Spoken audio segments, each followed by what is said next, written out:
नमस्कार दोस्तों। स्वागत है आपका इस वीडियो में। तो पिछली क्लास में हमने कुछ पार्टनरशिप से रिलेटेड बेसिक डिस्कशन कर लिए थे। एक मीनिंग देखा था हमने और क्या क्या प्रॉब्लम्स आती है हमें पार्टनरशिप बिजनेस में। तो एक बार क्या करते हैं, हम इस क्लास में पहले उन्हीं को रिवाइज कर लेते हैं, उन्हीं को दोबारा एक बार डिस्कस कर लेते हैं। तो फिर हम आगे बढ़ते हैं, आगे प्रोसीड करते हैं हमारी क्लास में। ठीक है जी। ठीक है जी। तो सबसे पहले हमने कल देखा था कि भाई साहब आपके ना प्रोप्राइटरशिप जो होता है, proprietorship sole proprietorship individual business होता है, उसमें ना कुछ एक लिमिटेशंस होती हैं, कुछ मतलब ना कंसर्न्स आते हैं। जैसे सबका बिजनेस बढ़ता है, ग्रोथ होती है आपके बिजनेस की, तो क्या इशू आता है सबसे पहले तो देखो। आपको ग्रोथ के लिए कैपिटल की नीड होती है, कैपिटल और कैपिटल आप लाएंगे तो ही तो आप कैपिटल एक्सपेंडिचर करेंगे, कर पाएंगे या रेवेन्यू जनरेट कर पाएंगे, एक्सपेंस कर पाएंगे। तो उसके लिए कैपिटल की जनरेट होती है। और एक बिजनेस आपका एक इंडिविजुअल पर्सन है सोल प्रोप्राइटरशिप में, तो वो कितना ला पाएगा, चाहे लो बैंक से लोन ले लेगा या फिर अपना रिलेटिव वगैरह से मांग लेगा, तो कितना ला पाएगा। तो उसके लिए उसको लिमिटेड कैपिटल वाला प्रॉब्लम रहेगा। फिर उसके बाद में एक पर्सन जो हमारा होता है, उसको ना लिमिटेड नॉलेज का कंसर्न रहता है कि भाई साहब एक बंदे बंदे को कितना ही पता है। मान लो कि उसको सेल के बारे में पता है, ठीक है, सेल कैसे करनी है और मेरे को, या मार्केटिंग कैसे की जाए, तो या प्रोडक्ट कैसे बनाना है, किसी एक चीज के बारे में पता है, पर कुछ और चीजों के बारे में उसको नहीं पता। तो वो क्या कर सकता है, उस पर उस सब्जेक्ट उस चीज के जो नॉलेज जिस पर्सन को है, या उस पर्सन की जो एक्सपर्टाइज है, उसको अपने साथ में एंगेज कर सकता है। फिर तीसरी प्रॉब्लम में क्या आती थी कि अनलिमिटेड लाइबिलिटी है या फिर रिस्क है। लाइबिलिटी मतलब एक पर्सन की लाइबिलिटी है ना, उसके पर्सनल डेट्स है, पर्सनल एसेट्स हैं लाइबिलिटी के लिए चुकाने के लिए, तो वो भी यूज हो सकते हैं। या फिर रिस्क आएगा तो अगर लॉसेज होंगे तो सारे कुछ उसको खुद ही बेयर करना पड़ेगा। ठीक है, तो ये प्रॉब्लम एक पार्टनरशिप बिजनेस में आती है। उसके बाद में कंटिन्यूटी एंड सक्सेशन, यानी अगर क्या हुआ ना, आपका जो प्रोप्राइटर है, आपका जो सोल प्रोप्राइटर है, इंडिविजुअल है, अगर उसको बीमार वगैरह हो गया वो कुछ, ठीक है, या इन केस वगैरह इन डेथ वगैरह होगा, तो उसका बिजनेस क्या हो सकता हो जाता था, बंद हो जाता था। तो ये बंद हो जाता है। इसी इन्हीं सभी प्रॉब्लम्स के सोल्यूशन के लिए हमारे पास में क्या आया, पार्टनरशिप बिजनेस। यानी पार्टनरशिप बिजनेस में आप क्या करने वाले हैं, दो या दो, एक ही आप एक तो खुद ही पर्सन, आप जो बिजनेस कर रहा था वो अपने साथ में क्या कर सकता है, एक पर्सन किसी और पर्सन को या किसी दो तीन पर्सन को एंगेज कर सकता है, या फिर दो या दो से ज्यादा पर्सन आपके मिलकर एक बिजनेस स्टार्ट करते हैं, जिससे उनको कैपिटल वाला इशू है वो ये भी नहीं आता। दो तीन पर्सन आएंगे तो सभी कैपिटल लेकर आएंगे, और किसी एक पर्सन को किसी काम की नॉलेज है, किसी दूसरे पर्सन को किसी दूसरे काम की नॉलेज है, तो इस तरह से आपका एक्सपर्टाइज है और नॉलेज वाला, वो इश्यूज भी दूर हो जाता है।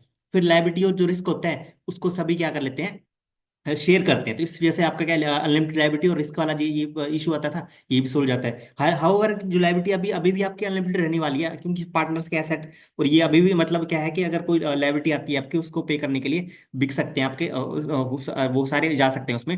रिस्क अभी भी अनलिमिटेड रहेगा, पर क्या है कि अभी क्या हो जाएगा, उससे प्रॉब्लम कैसे सोल्व, हमारी शेयर हो जाएगा, रिस्क शेयर हो जाएगा। उसके बाद में कंटिन्यूटी एंड सेक्शन, एक पार्टनर अगर बीमार हो रहा है तो बाकी पार्टनर बिजनेस संभाल सकते हैं। और इन केस अगर किसी पार्टनर की डेथ हो जाती है तो नए पार्टनर का एडमिशन कर लीजिए। ठीक है, कोई अगर छोड़ के जा रहा है फॉर्म को, रिटायरमेंट ले रहा है, तो आपकी फॉर्म चलती रहेगी। ठीक है, तो इन्हीं सभी प्रॉब्लम्स का सॉल्यूशन हमारा क्या है, पार्टनरशिप बिजनेस है। पार्टनरशिप बिजनेस आपका इन्हीं सब प्रॉब्लम का सॉल्यूशन करता है। ठीक है जी, ये हमने देख लिया।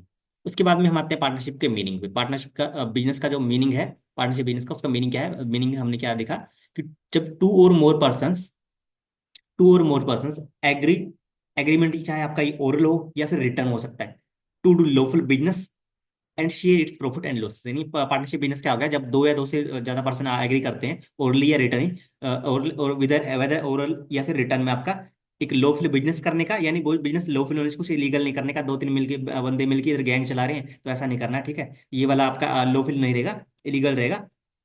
और उस बिजनेस के क्या करने हैं आपको, share its profits and losses.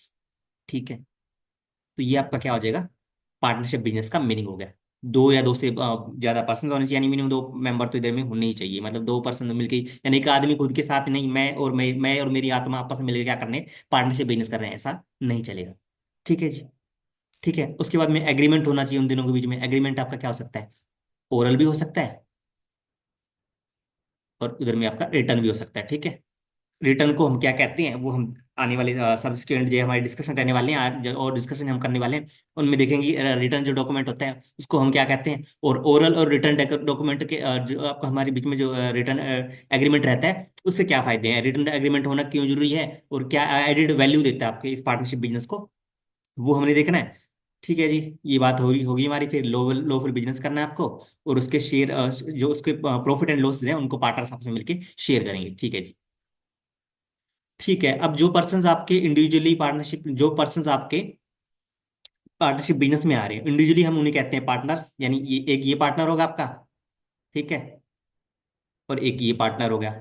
और कलेक्टिवली जो आपका ये मिलके ये लोग आपका बिजनेस कर रहे हैं कोलेक्टिवली, जो बिजनेस कर रहे हैं मिलके, इसको कोलेक्टिवली हम कहते हैं पार्टनरशिप, फर्म कह देते हैं या फर्म कह देते हैं। और जिस नाम से ये बिजनेस कर रहे हैं, जिस नाम से ये बिजनेस कर रहे हैं, उसको हम क्या बोलते हैं, फर्म का नेम कह देते हैं। ठीक है, ये हमारा एक डिस्कशन हो गया, बेसिक बेसिक हमारा पार्टनरशिप क्या है, क्या हमारी सोल प्रोप्राइटर की लिमिटेशन थी, उनको कैसे आपका पार्टनरशिप दूर कर रहा है, और पार्टनरशिप बिजनेस का मीनिंग हो गया। पार्टनर्स इंडिविजुअली पार्टनर होते हैं, जो पार्टनर आपके बिजनेस में इंडिविजुअल्स जाके मिलके बिजनेस कर रहे हैं, उसको हम क्या कहते हैं, इंडिविजुअली पार्टनर कहते हैं। और कलेक्टिवली हम क्या कह देते हैं, फर्म या फर्म या पार्टनरशिप फर्म कह देते हैं। और इस फर्म का जो भी आप नाम रखते हैं उसको क्या हम कह देते हैं, फर्म्स नेम। ठीक है जी, ये हमारी बेसिक एक डिस्कशन हो गया। ठीक है, ये हम निकल किया था। और उसके बाद में हमारा क्या आता है इधर हमारे पास में, कि जो आपका पार्टनरशिप बिजनेस है उस पर पार्टनरशिप एक्ट 1932 अप्लाई करता है। ठीक है, द इंडियन पार्टनरशिप एक्ट 1932, ये वाला अप्लाई करता है इस पे। ठीक है, इसके प्रोविजंस अप्लाई अप्लाई होंगे। और सेक्शन 4 में, इसकी section 4 of Indian partnership act है, ये डिफिनेशन देता है, डिफाइन करता है पार्टनरशिप को। क्या इसने हम ये हमने कल डिस्कस किया था। Partnership define section 4 of the Indian partnership act 1930 defines partnership as the relation between persons who have agreed to share the profits of a business. ठीक है, carried by all or any of them acting for all, यानी कि कोई एक या तो या फिर कभी सभी मिलकर क्या कर रहे हैं, पार्टनरशिप में इधर में आपका क्या कर रहे हैं, एक्ट कर रहे हैं, बिजनेस कर रहे हैं, उससे जो प्रॉफिट या लॉसेज हो रहे हैं उनको क्या कर रहे हैं, वो शेयर कर रहे हैं। ठीक है, उनके बीच में जो रिलेशन बनती है उसको हम क्या कहते हैं, आपका पार्टनरशिप कह देते हैं। ठीक है जी, अब हम डिस्कशन करते हैं आपका।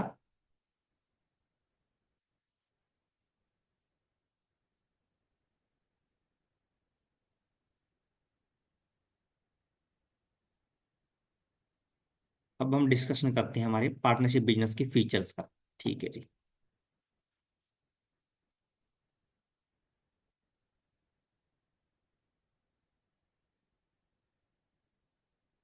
ठीक है, तो फीचर्स ऑफ पार्टनरशिप।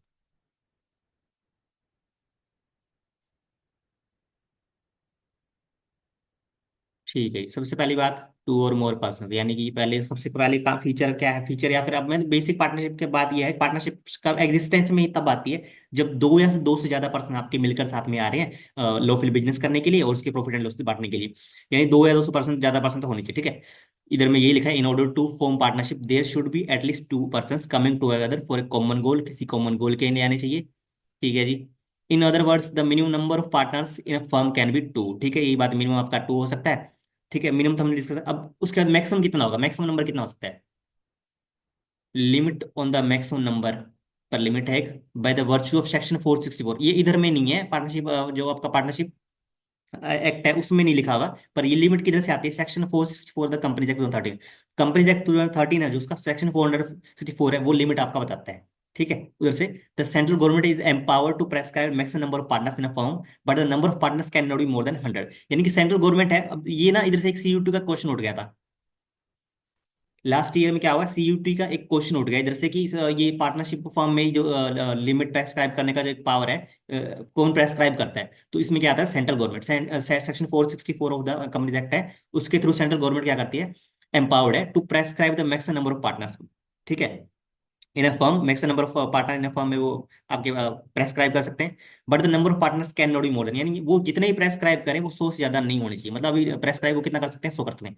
पर अभी central government has prescribe the maximum number of partners in a firm to be 50, मतलब अभी के लिए उन्होंने कितना कर रखा है, 50 कर रखा है। ठीक है, तो अभी हम मोटा मोटा एक बात करें।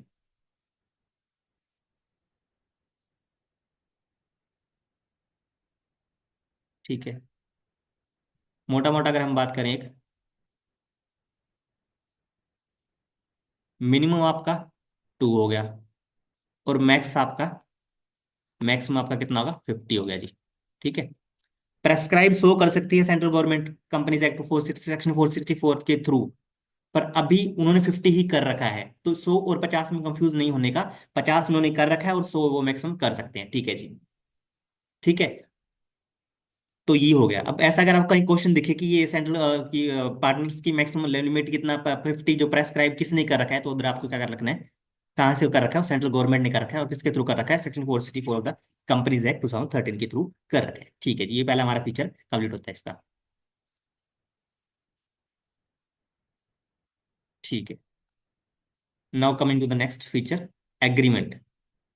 ठीक है, हमने के ऊपर क्या बात की डेफिनेशन में कि एग्रीमेंट जब व्हेन टू और more persons agree to do a lawful business and shares profit and losses. ठीक है, एग्रीमेंट की बात आ गई है यहाँ पर कि उनके बीच में एग्रीमेंट होना चाहिए। ठीक है, partnership is the result of an agreement between two और मोर पर्सन। यानी पार्टनरशिप क्या है कि अग्रीमेंट दो और दो से ज्यादा बिजनेस पर्सन के बीच में जो आपका एग्रीमेंट होगा ना, उसी का रिजल्ट है to do a business and share its profit and losses. यही हमने एक डिस्कशन किया था हमारी डेफिनेशन में। The agreement becomes the basis of relationship between the partners. Agreement ही आपका बेसिस बनता है, मतलब ये बेसिस है ना, जो कोई इंपॉर्टेंट चीज है रिलेशनशिप अगर कैसे एस्टेब्लिश हो रही है दो पर्सन के बीच में, उसका जो मेन क्रक्स है, जो मेन पॉइंट है, वो क्या है? एग्रीमेंट है। ठीक है, कल को कोई भी इशू आता है, उन दोनों के बीच में कोई डिस्प्यूट होता है, कोई भी लड़ाई झगड़ा होता है, तो उसके लिए हम क्या रेफर करते हैं? एग्रीमेंट। कि हम, हाँ, हमारे दोनों के बीच में ये बात हुई थी ना, कल ये बात हुई थी ना, हमारे बीच में ये डिस्कशन हुआ था ना। अगर रिटर्न लिखा है तो हाँ, ये देखो ये लिखा पड़ा है। और अगर ओरली हुआ था तो तब तब हमने जब बिजनेस चालू किया था, तब हमारे बीच में ये वाली बातें हुई थी। ठीक है, it is not necessary that such agreement is in return और रिटर्न फॉर्म। मतलब ये नेसेसरी नहीं है कि भाई ये रिटर्न में होना चाहिए कि यार लिख के ला, लिख के दे इधर मेरे को, लिख के, ऐसा नहीं हो। ओरल एग्रीमेंट है तो वो भी चलेगा। Oral agreement is equally valid. ठीक है, ओरल एग्रीमेंट आपके बीच में हुआ है तो इक्वली वैलिड है वो भी, इसमें कोई इशू नहीं है, कोई मसला नहीं है उसमें भी। ठीक है जी। अब वही बात यहाँ लिखी हुई है, but in order to avoid dispute it is preferred that the partners have a return agreement. ठीक है, इधर से भी आपका एमसीक्यू, इधर से भी आपका एमसीक्यू, इस एरिया से भी आपका एमसीक्यू जनरेट हो सकता है कि एमसीक्यू के लिए, एमसीक्यू के लिए ये एरिया भी आपका इंपॉर्टेंट हो गया है। क्यों? क्योंकि अगर आपके पास एमसीक्यू आता है कि रिटर्न एग्रीमेंट होना क्यों बेनिफिशियल है, क्यों, अगर क्या क्या ऐसा, मतलब क्यों प्रेफर करना चाहिए? In order to avoid disputes it is preferred that the partners have a written agreement. Written agreement रहेगा। आपने अगर रिटन एग्रीमेंट, रजिस्टर्ड एग्रीमेंट करवा रखा है, तो आप ये दिखा सकते हैं कि देखो ये वाला हमने एग्रीमेंट किया था, इसमें यहाँ पर ये लिखा हुआ था कि मेरी प्रॉफिट्स इतने रहेंगे, मुझे इतना कमीशन मिलना चाहिए, मुझे इतना सैलरी मिलना चाहिए। तो फ्यूचर में जो भी डिस्प्यूट आएगा आपका, तो यहाँ से क्या हो जाएगा? रिजोल्व आपका हो जाएगा। ठीक है जी। अब ये वाली बात भी हमने यहाँ से कर ली। अब अगली फीचर हमारी आती है बिजनेस। यही हमने ऊपर बात की थी कि लॉफुल बिजनेस की, हमने वहां लिखा था कि यानी बिजनेस के लिए बात होनी चाहिए, ऐसा नहीं कि कुछ भी चल रहा है और दो तीन पर्सन मिलके इधर कुछ भी कर रहे हैं और बोल रहे हैं कि पार्टनरशिप है जी, पार्टनरशिप, वैसा चलेगा नहीं। ठीक है। ठीक है, the agreement should be to carry on some business. ठीक है जी, एग्रीमेंट किसके लिए होनी चाहिए? सम बिजनेस कैरी करने के लिए। मेरे को ownership of property does not amount to partnership. ठीक है, यहाँ से भी एमसीक्यू आता है, सीयूटी में देखा गया है या एग्जाम में देखा गया है, यहाँ से भी ये एग्जाम्पल के लिए। मेरे को ओनरशिप मतलब जैसे एक कोई एक प्रॉपर्टी है। ठीक है, कोई एक प्रॉपर्टी है। ठीक है, उसकी ना को ओनरशिप है। को ओनरशिप मतलब ओनर है ना, ओनरशिप उसके दो पर्सन है, लेट से ए एंड बी। ठीक है, तो इसकी जो मेयर ओनरशिप है ना, इन दोनों के बीच में जो ओनरशिप है, इसको हम पार्टनरशिप बिजनेस नहीं कहेंगे। इसको हम पार्टनरशिप बिजनेस नहीं कहेंगे। ठीक है, ये पार्टनरशिप बिजनेस नहीं है। Mere ownership, mere ownership of property does not amount to partnership, partnership नहीं कहलाती है। ठीक है, इसके लिए क्या होना चाहिए? आपके बीच में बिजनेस होना चाहिए। यानी कि इसके अलावा अगर आप ये चल रहा है आपका, दो पर्सन है, दो पर्सन आए, उनके पास में एक प्रॉपर्टी थी, वो प्रॉपर्टी को उन्होंने क्या रेंट पे देना शुरू कर दिया, रेंट पे पीजी हाउस बना दिया आपका, या फिर कोई गेस्ट हाउस या कुछ और बना दिया, होटल वगैरह बना दिया। तब उससे इन दोनों को पार्टनरशिप, जो दोनों उस प्रॉपर्टी के थ्रू जो भी वो इनकम कमा रहे हैं रेंटिंग वाली, वो वाला जो आपका बिजनेस है ना, वो वाला तो आपका क्या हो जाएगा? पार्टनरशिप बिजनेस हो जाएगा। पर खाली उन दोनों के नाम पे ही वो प्रॉपर्टी का टाइटल है, उन दोनों के नाम पे ही वो प्रॉपर्टी है, तो उस केस में आपका ये पार्टनरशिप नहीं होएगा। ठीक है जी, यहां से एग्जांपल आया, तब कई बार आपको एम्स को देखने को मिल जाता है। ठीक है, यहाँ उन्होंने एग्जांपल दे भी रखा है, देखो मोर क्लैरिटी के लिए। For example, if Rohit and Sachin jointly purchase a plot of land, they become the joint owners of the property and not the partners. यानी अगर रोहित और यानी दो पर्सन मिलके कोई भी एक प्लॉट ले लेते हैं लैंड का, तो वो क्या बनते हैं? उसके ओनर बनते हैं। ठीक है, उस प्रॉपर्टी के ओनर बनते हैं, पार्टनर बनते हैं। ठीक है, तो ये ध्यान रखने का है इधर। ठीक है, अब उन्होंने एक चीज और क्लैरिफाई करने के लिए बताई, but if they are in the business, ठीक है, of purchase and sale of land for the purpose of making profit, they will be called partners. ठीक है जी, यानी कि अगर वो इसी बिजनेस में है, परचेज, और यानी एक प्लॉट लिया उसको बेच दिया, मतलब एक कुछ कम में लिया और थोड़ा महंगे में बेच दिया, कम में लिया महंगे में बेच दिया, तो इससे जो भी उनको प्रॉफिट हो रहे हैं, इससे प्रॉफिट पर्पज के लिए जो ये बिजनेस कर रहे हैं, ये तो आपका पार्टनरशिप बिजनेस हो जाएगा, ये पार्टनरशिप कहलाएगा आपका। पर खाली आपने लेकर और रख लिया कि भाई हम दोनों ने लिया है, पर हम वो हो गए अपने क्या कहते हैं, पार्टनरशिप पे हो गई, तो ऐसा नहीं चलेगा, ठीक है। ठीक है जी।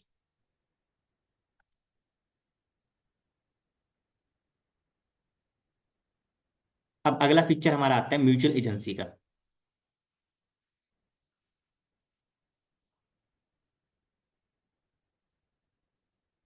ठीक है, म्यूचुअल एजेंसी में क्या है, the business of partnership concern may be carried on by all the partners और any of the acting for. ये सेक्शन 4 जो आपका पार्टनरशिप एक्ट का डेफिनेशन, पार्टनरशिप एक्ट का है ना, उधर में जहाँ डिफाइन किया हुआ है चार्जिंग सेक्शन, जो जिसे हम कह सकते हैं डेफिनेशन वाला सेक्शन कह सकते हैं, उधर में भी यही लिखा है, the business of partnership concern may be carried on by all, यानी कि एक्टिंग फॉर ऑल हो सकता है, या फिर कोई एक पर्सन एक्ट कर रहा हो, ठीक है। May be carried on by all the partners और any of them acting for all, यानी कोई एक पर्सन आपका उसमें आप काम कर रहा है, या फिर सभी मिलकर उसमें काम कर रहे हैं, ठीक है। प्रिंसिपल एजेंट का एक रिलेशनशिप होता है। This statement has two important implication, अब इसकी दो इंप्लीकेशन इंपॉर्टेंट है। First, every partner is entitled to participate in the conduct of affairs of business. ठीक है जी, मतलब हर पर्सन को आपको क्या करना है, पार्टनरशिप का जो बिजनेस है उसके जो अफेयर्स है उसमें कंडक्ट करने का, मतलब उसके पास में अधिकार है, राइट है। ठीक है, आप इसको मना नहीं कर सकते कि नहीं नहीं तू काम नहीं करेगा, तू मेरी फर्म में काम नहीं कर सकता, तू खाली पार्टनर तो है पर काम नहीं करेगा, तो नहीं तू ये नहीं देख सकता, ये तू ये नहीं कर सकता, ऐसा नहीं रहेगा। ठीक है, every partner is entitle, entitle मतलब क्या है, अधिकार है, हक है उसको, entitle to participate in the conduct of affair of the business, यानी वो बिजनेस का जो कंडक्ट आपका जो बिजनेस होने वाला है उसके अफेयर्स में वो पार्टिसिपेट करेगा, ठीक है। Second, that there is relationship of mutual agency between all the partners, in mutual agency है जो आपका, उसका रिलेशन एग्जिस्ट करता है सभी पार्टनर्स के बीच में।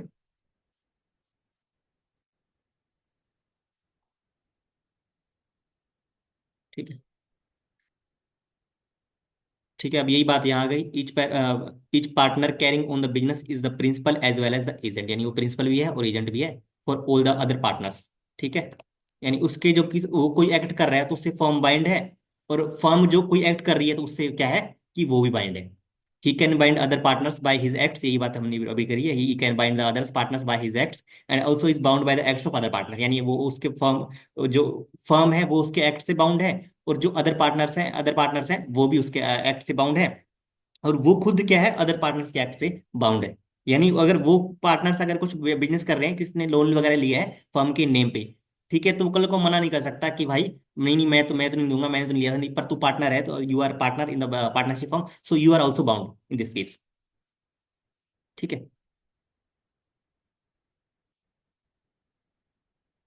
ठीक है, तो अगर ये म्यूचुअल एजेंसी वाला आपका रिलेशन नहीं रहेगा ना, कि मतलब पार्टनर है फर्म को बाउंड कर सकता है और फर्म है वो पार्टनर को बाउंड कर सकता है, अगर ये आपका म्यूचुअल एजेंसी वाला रिलेशन से नहीं रहेगा ना सभी पार्टनर्स के बीच में, तो फिर इधर में आपका जो ये पार्टनरशिप है, ये बिजनेस है, ये किसी काम का नहीं, मतलब ये क्या कर सकते हैं, वुड बी नो पार्टनरशिप, ये आपका पार्टनरशिप बिजनेस ही नहीं रहेगा। ठीक है।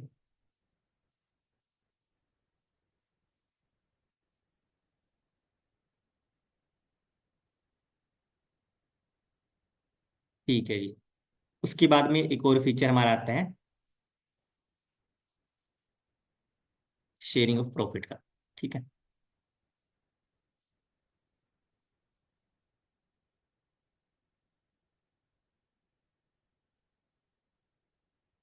ठीक है, शेयरिंग ऑफ, ठीक है, ये हमने ऊपर भी डेफिनेशन में डिस्कस, जब मीनिंग डिस्कस किया था तब भी हमने डिस्कस किया था। Agreement between the partners must be to share profit and losses of a business, यानी कि प्रॉफिट और लॉसेज ऑफ बिजनेस है ना, उसको शेयर करने का उनके बीच में एग्रीमेंट होना चाहिए। ठीक है। तो the definitions contain in the partnership act describe partnership as relation between persons who agree to share the profit, मतलब हमने जो डिस्कस किया था कि जो डेफिनेशन है ना, जो आपका पार्टनरशिप एक्ट में सेक्शन 4 में जो डेफिनेशन दी है, वो खाली डिस्कस करते हैं शेयर एग्रीमेंट, मतलब जो रिलेशन है वो खाली किसकी होनी चाहिए, share the profit of business के बारे में। ठीक है, उसके बारे में है, पर जो लॉसेज वाला पार्ट है ना आपका, लॉसेज शेयर करने का पार्ट है, वो उधर लिखा नहीं है क्लियरली, पर वो भी क्या आपका आएगा, इंप्लाइड है, the sharing of losses implied implied है, उसका इंटरप्रिटेशन क्या आएगा, इंप्लाइड है, मतलब लिखा तो खाली वहां क्या है आपका, प्रॉफिट है, प्रॉफिट है, सिंपल इंटरप्रिटेशन आप देखो तो इधर आपको प्रॉफिट दिखेगा, पर अगर हम और उसको डीप में जाके देखें, अगर हम और उसका वो इंटरप्रिटेशन करें, ठीक है, उसमें हमें पता लगता है कि लॉसेज भी क्या है उसमें, इंप्लाइड है, लॉसेज भी इंक्लूडेड है। ठीक है।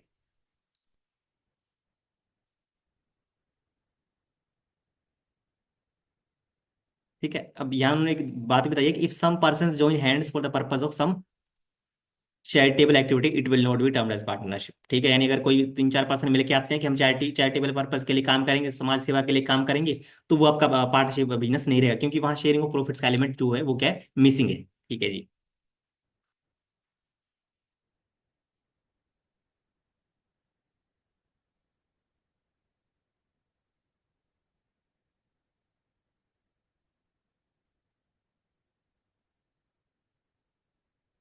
और ये हमारा आखिरी फीचर है लायबिलिटी ऑफ पार्टनर्स। ठीक है, अब पार्टनर्स की लायबिलिटी क्या रहेगी, देखो हमने उसमें डिस्कस किया था सोल प्रोप्राइटर में कि जो आपका सोल प्रोप्राइटर होता है उसकी लायबिलिटी क्या होती है, अनलिमिटेड रहती है। तो अब यहाँ हम देखते हैं कि पार्टनर्स जो आपके साथ मिलकर काम करते हैं उनकी पार्टनर लायबिलिटी कैसी रहने वाली है, क्या किसको कब फॉर्म बाउंड होने वाली है, कब पार्टनर क्या उनके बीच में रिलेशन रहेगा आएगा।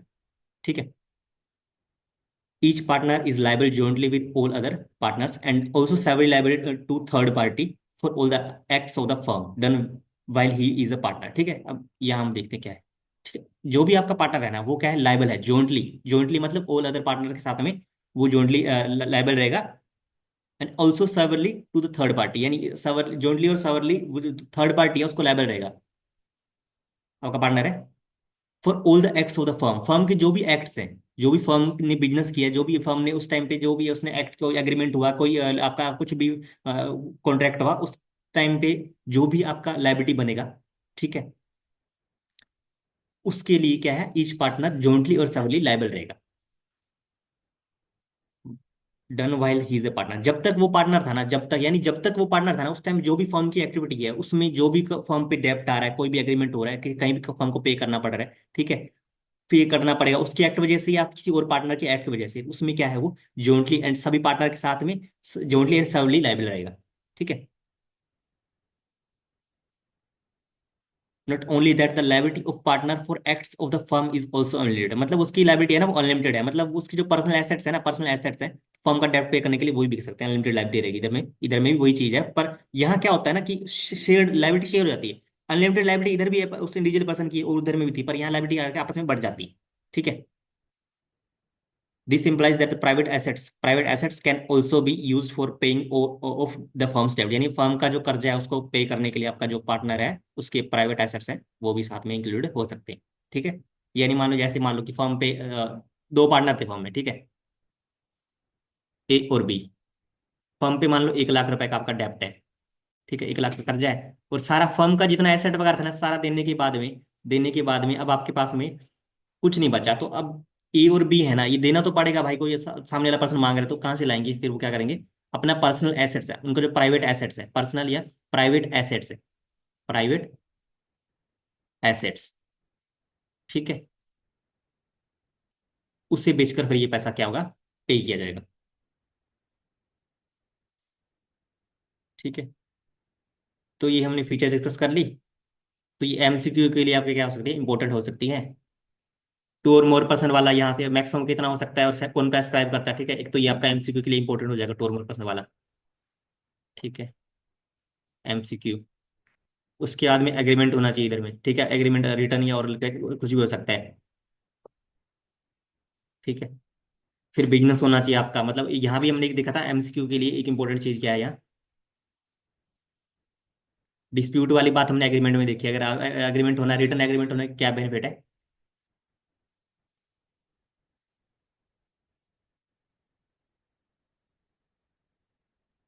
ठीक है, फिर हमने बिजनेस में कॉर्नरशिप वाली एक पार्ट देखा था कि किसी प्रॉपर्टी की कॉर्नरशिप है, अगर किसी प्रॉपर्टी की कॉर्नरशिप है ओनली, वो आपका क्या है, पार्टनरशिप बिजनेस नहीं कहलाएगा। पर अगर आप सेल और परचेज ऑफ प्रॉपर्टी का बिजनेस कर रहे हैं या रेंटिंग का बिजनेस कर रहे हैं, दो पर्सन साथ में मिलकर, दो या तीन दोस्त या दो से ज्यादा पर्सन साथ में मिलकर रेंटिंग ऑफ प्रॉपर्टी का बिजनेस कर रहे हैं, तो वो आप क्या हो जाएगा, पार्टनरशिप हो जाएगा। तो यहाँ से भी आप एमसीक्यू एक्सपेक्ट कर सकते हैं।